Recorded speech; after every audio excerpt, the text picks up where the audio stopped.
Hot News 2017. Panasonic is building the solar roof for Japan's Prius plug-in.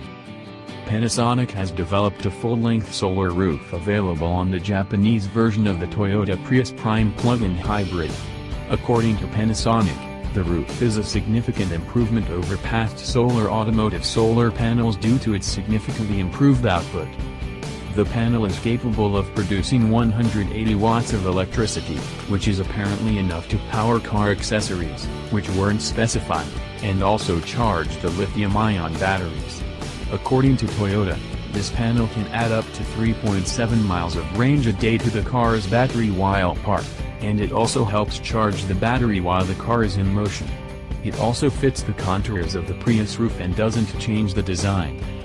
Something that makes this rather interesting is that Panasonic has very close ties to Tesla.